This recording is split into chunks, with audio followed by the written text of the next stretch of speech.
Hi! ఈ movie 'Andhra king తాలూకా' గురించి. Movie గురించొస్తే 'the prestigious 100 project' తీస్తున్న సూర్యకి ఒక ప్రాబ్లమొస్తది. ఆ ప్రాబ్లమ్ సాగర్‌కి తెలుస్తది. సాగర్ ప్రాబ్లమ్‌ని ఎట్లా సాల్వ్ చేసిండు, అసలు చేసిండా లేదా అనేది స్టోరీ. అండ్ ఇదే కాకుండా ఇంకో లేయర్ ఉంటది. సాగర్, మహాలక్ష్మిల ప్రేమ కథ. ఆ ప్రేమ కథ అండ్ సాగర్, సూర్య స్టోరీ ఎట్లా కనెక్ట్ అయింది, ఎట్లా లింక్ అయింది అనేదే 'ఆంధ్ర కింగ్' తాలూకా సినిమా. నాకు మహేష్ బాబు నాకు ఈ సినిమా డైరెక్టర్ మహేష్ బాబు పాత సినిమా ఇష్టమే. కాకపోతే నా ప్రాబ్లమ్ ఏంటి అంటే అందులో డైరెక్టర్ కంటే ఎక్కువ నవీన్ పోలిశెట్టి యాక్టింగ్ గాని, అతని కామెడీ టైమింగ్ గాని డామినేట్ చేస్తూ ఉంటది డైరెక్షన్‌ని. సో, అదేం పెద్ద తప్పు విషయమేం గాదు. కాకపోతే ఆ సినిమాలో డైరెక్టర్‌గా కొంచెం వీక్ అయిండు అనేది నా ఒపీనియన్. బట్ ఈ సినిమా 'ఆంధ్ర కింగ్' తాలూకా సినిమాకొచ్చేసరికి కంప్లీట్‌గా డైరెక్టే కనిపిస్తాడు. సినిమాలో చాలా విషయాలు వర్కౌట్ అయినాయి. ఒక 2, 3 విషయాలు వర్కౌట్ అవ్వనివి గూడా ఉన్నాయి. వాటి గురించి తర్వాత మాట్లాడుకుందాము. ముందు నచ్చిన వాటి గురించి మాట్లాడుకుందాము. ఫస్ట్ పాయింట్ ఏంటి అంటే చైల్డ్‌హుడ్ పోర్షన్. 'సాగర్‌ది' చైల్డ్‌హుడ్ పోర్షన్ చాలా చాలా బాగుంటది. ఫస్ట్ టైమ్ 'సాగర్' అండ్ వాళ్ళ ఫాదర్ వాళ్ళ ఐలాండ్‌లో ఉంటారు వాళ్ళు. ఐలాండ్ నుంచి సిటీకొస్తారు. సిటీ కూడా కాదు టౌన్‌కొస్తారు. స్కూల్‌లో జాయిన్ అవ్వడానికి. వచ్చినప్పుడు ఫస్ట్ టైమ్ వస్తారు కాబట్టి వాళ్ళ యాంక్సైటీ గాని, జనాలు వాళ్ళని జడ్జ్ చేసే విధానం గాని, వాళ్ళని ట్రీట్ చేసే విధానం గాని, వాళ్ళతోని మాట్లాడే పద్ధతి వల్ల సాగర్‌కి చిన్నగా స్టామర్ వస్తది. ఆ స్టామర్ ఎట్లా పోయింది? ఏం హెల్ప్ అయింది పోవడానికి? అది చాలా బ్యూటిఫుల్‌గా తీసిన డైరెక్టర్. మళ్ళీ సేమ్ అదే పాయింట్ మళ్ళీ ఇంటర్వెల్ టైమ్‌లో కూడా కనెక్ట్ చేయడము. మళ్ళీ అట్లనే హీరో 'రామ్‌కి' అండ్ 'సాగర్‌కి' మళ్ళీ స్టామర్ పోయి ద స్టాండ్ అవ్వడము. ఈ విషయం చాలా బాగా ఎస్టాబ్లిష్ చేసి చాలా బాగా కనెక్ట్ చేసారు ఇంటర్వెల్‌లో గూడా. అలాగే ఫ్లాప్స్‌లో ఉండే ఒక స్టార్‌కి ఉండే యాంక్సైటీలు, భయాలు, ఇన్‌సెక్యూరిటీస్ గాని, అది కాకుండా సేమ్ ఇటు సైడ్‌కొచ్చేస్తే అన్ని ఫ్లాపులు పడ్డా గూడా మా హీరోకి ఇంక కలెక్షన్‌లు దక్కలేదురా, మా హీరోకి ఓపెనింగ్ దక్కలేదురా అని చెప్పుకునే ఫాన్స్, వాళ్ళ బిహేవియర్, వాళ్ళ రియాక్షన్స్, వాళ్ళ డెసిషన్స్ ఇవన్నీ చాలా బాగా చూపిస్తారు. Most of the cinema Sagar character తీసుకునే డెసిషన్స్ వల్లనే టర్న్ అవుతూ ఉంటది ప్రతిసారి. సో, అది చాలా బాగుంది. అటు హీరో సైడ్ చూపియడము, ఇటు ఫ్యాన్ సైడ్ చూపియడం 2 కొంచెం ఈక్వల్లీ బ్యాలెన్స్ చేసినట్టు అనిపించింది. ఇవే గాకుండా క్లాస్ అనే ఒక పాయింట్ ఉంటది. టౌన్, ఐలాండ్ ఈ పాయింట్ ఒకటుంటది. ఇది గాకుండా ఒక బ్యూటిఫుల్ లవ్ స్టోరీ ఉంటది. ఇన్ని, ఇన్ని ఉన్నాయి. సీ ఇవ ఈ పాయింట్స్ అన్నీ పెట్టుకొని గతంలో చాలా సినిమాలు వచ్చే ఉండొచ్చు. వచ్చినయి కూడా.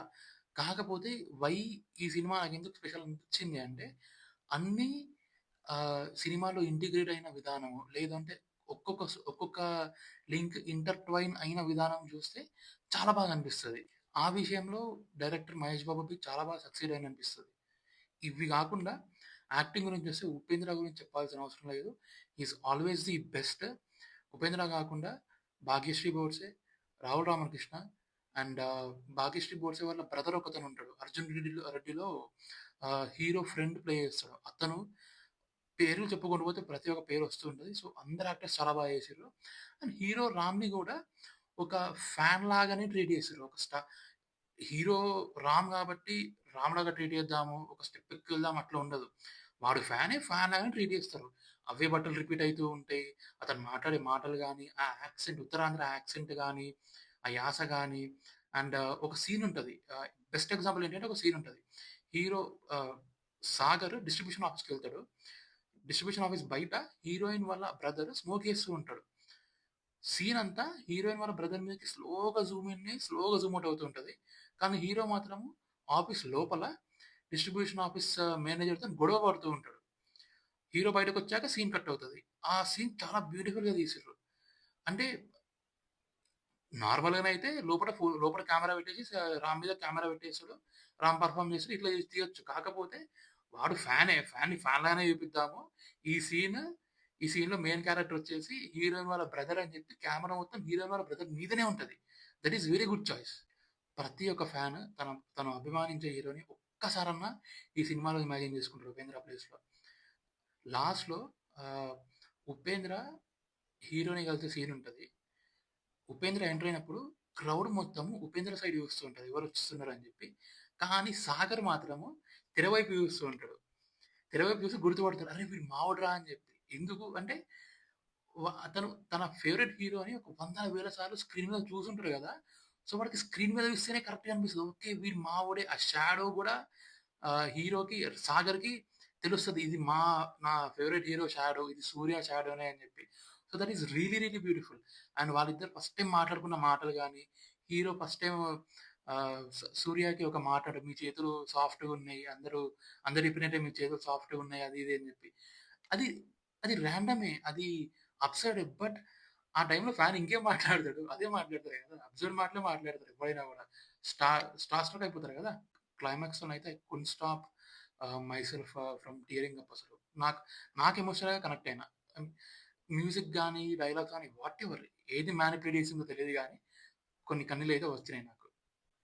ఇవే గాకుండా మూవీలో వర్కౌట్ అయినయి ఇంకా ఉన్నాయి. ఏంటి అంటే మ్యూజిక్, పాటలు.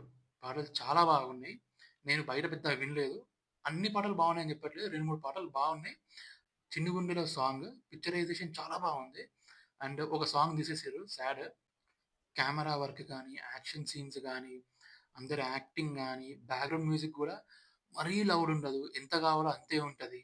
Cinema length 2 hour 47 minutes. It seems like 2 hour 47 minutes. కొన్ని సీన్స్ కొన్ని సీన్స్ లెంగ్తీ అనిపిస్తాయి. ఒక 2, 3 సీన్స్ తీసేయాల్సింది అనిపించింది నాకు. ఫర్ ఎగ్జాంపుల్ సెకండ్ హాఫ్‌లో సత్య, సాగర్, మహాలక్ష్మి ముగ్గురు కలిసి ఒక టీ షాప్‌కెళ్తూ ఉంటారు. మహాలక్ష్మి బుర్కాలో ఉంటది. మీరు నోటీస్ చేయండి ఈ సీన్. మహాలక్ష్మి బుర్కాలో ఉంటది. టీ షాప్‌కెళ్ళేంత వరకు వాక్ ఉంటది. ఆ వాక్ మొత్తం ఉంటది. ఆ వాక్‌లో కన్వే అయ్యింది ఏంట్రా అంటే సత్య జాబ్ పోయింది. అదొకటే మేజర్ కన్వే అయ్యే డైలాగ్ సీన్‌లో. నాకనిపించింది ఏంటి అంటే డైరెక్ట్ సీనే టీ షాప్‌లో ఓపెన్ చేసి అక్కడే సత్యతోని డైలాగ్ చెప్పించుంటే ఒక 50, 60 సెకండ్స్ మీకు టైం కలిసొచ్చేది కదా అనిపించింది. ఇట్లనే ఒక 2, 3 సీన్స్ ఉంటాయి.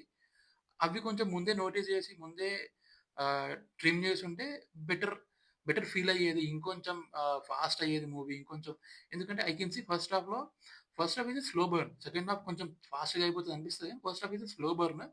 ఐ కెన్ సీ జనాలలో కొంచెం ఇంపేషెంట్ మరి కొంచెం లెంతీ మూవీ, ఇంటర్వల్ కార్ రాగానే పైకి లేచి వెళ్ళిపోవడము, ఇట్లాంటివి అవుతూ ఉన్నాయన్నమాట. సో, ఈ కొన్ని జాగ్రత్తలు తీసుకొనుంటే అది కొంచెం తగ్గేదేమో అని నా ఒపీనియన్ అంతే. అండ్ క్లైమాక్స్‌లో వచ్చే ఆ వరద సీక్వెన్స్ అది మెటఫారికల్‌గా సూర్యుడు సాగరం పెట్టిర్రేమో అని అనుకున్నా. కాకపోతే అంత పెద్దగా వర్కౌట్ ఏమి అవ్వలేదు. నచ్చని పాయింట్ ఏదైనా ఉంది అంటే సెకండ్ హాఫ్‌లో ఇది కొంచెం స్పాయిలర్ లాగా కన్సిడర్ చేసుకోవచ్చు. మీరు చేసుకోవాలనుకుంటే. నాకు తెలిసినంత వరకైతే ఇదొక డ్రామా సినిమా. డ్రామాలో స్పాయిలర్స్ పెద్ద పనికిరావు అనేది నా ఒపీనియన్. ఇది స్పాయిలర్ రివీల్ అయితే ఎక్స్‌పీరియన్స్ పోయే సినిమా కాదిది. హీరో థియేటర్‌కి ఆడదామని హీరోయిన్ వాళ్ళ ఫాదర్‌కి ఛాలెంజ్ చేసాడు. ఆ థియేటర్ కట్టాలని జెప్పి వాళ్ళ ఊరి దగ్గర ఉన్న నది నుంచి వాళ్ళ ఊర్లో ఉన్న మట్టిని అమ్మి థియేటర్ కడతారు. అది నాకు చాలా డిస్కనెక్ట్ అనిపించింది నాకు. నాకస్సలు నచ్చలే పాయింట్. సీ నేనెక్కువ మాట్లాడను దీని గురించి. ఒక ఎడ్యుకేటెడ్‌కి తెలుసు అని నా ఒపీనియన్. ఏంటి అంటే, ఒక వాటర్ బాడీకి ఇసుక అనేది ఎంత ఇంపార్టెంట్. ఓకే. అది లీగలా? కాదా? అది ఎథికలా? కాదా? శాండ్ అమ్మి థియేటర్ కట్టడం ఎంతవరకు లీగల్? ఎంతవరకు ఎథికల్? ఒక ఎడ్యుకేటెడ్‌కి తెలిసుండాలి అనేది నా ఒపీనియన్. అండ్ డైరెక్టర్ గాని, ప్రొడ్యూసర్ గాని, సినిమా టీమ్‌లో చాలా మంది ఎడ్యుకేటెడ్ పీపుల్ ఉంటారు గదా! అయినా గూడా ఈ చాయిస్ ఎందుకొచ్చింది అనేది నా question. So, this is a really bad choice. నాకు ఈ పాయింట్‌లో నేను డిస్కనెక్ట్ అయిన మూవీ గురించి. ఆ తర్వాత it got me back. Anyways నాకు 90% ఆఫ్ ది మూవీ నచ్చింది గాబట్టి, almost completely worked for me. మీరు గూడా చూసేయండి. సినిమా ఎట్లుందో కామెంట్ చేయండి. నెక్స్ట్ వీడియోతో మళ్ళీ కలుసుకుందాం. బై.